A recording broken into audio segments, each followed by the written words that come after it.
Hey guys, well, today we're going to talk about something called self-sabotage. And normally I make YouTube videos where I'll go into the forest or into nature and I just talk from the heart. But today I want to do some new type of content. And let me know if this is something you want to see as a part two or as a series because I think it could be fun to go through. But what we have here on the screen is I want to talk to you about self-sabotage. You've probably all heard about it before, and you probably all every one of you have tried it at least once time before. And it's the thing that there is an ongoing gap between where you are and where you want to be in life. So you maybe have a lot of ambitions, but you never really don't do anything about it, and you just keep on playing video games or you keep on watching YouTube videos instead of just getting to work. And how sabotaging can look like is that we can sabotage, for example, our friendships because what we really want is to find ourselves, though we are really afraid to be alone. So that could be one type of self-sabotage.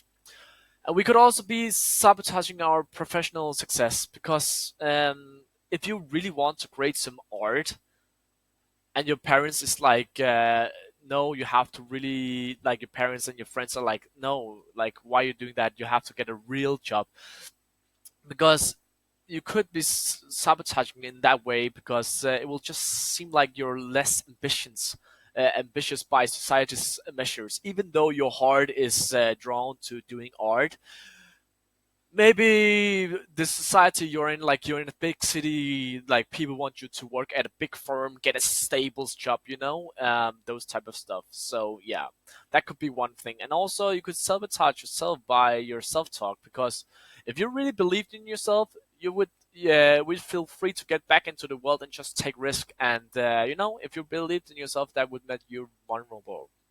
And also, giving ourselves what we need is a temporary relief. That's what self-sabotage is. So let's say I go on YouTube and I want to be a guy who just travels around the world and do crazy shit. Maybe that's what the type of YouTube videos I'm going to watch on there. Next one. Well, there's surface versus real fears here in life, and most of the sabotaging behaviors we have is the result of long-held and unexamined fears we have about the world and ourselves. So that could be that the world is a scary place, and therefore you never take the risk.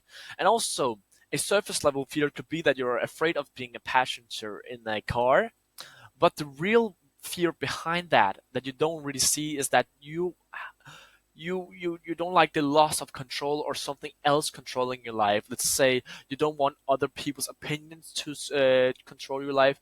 You don't want other people's norms and everything like this control your life. So let's say you don't want to people to say to you that you have to get to university because that's not what you want.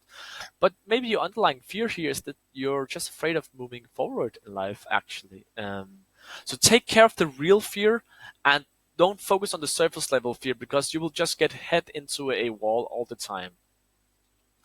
And then we have the self concept. This is what your life is. Your life is basically just defined by what you think about yourself, guys.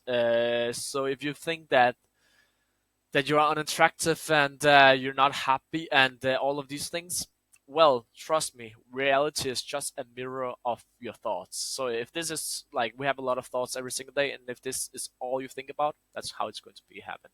And also your self-image is just difficult to adjust, how you think about yourself, because you have pre-existing beliefs and your confirmation bias, that this is still who you are. This is still who you are. Like, you're still that guy who's gaming, doesn't take life serious, and that's hard to adjust over time.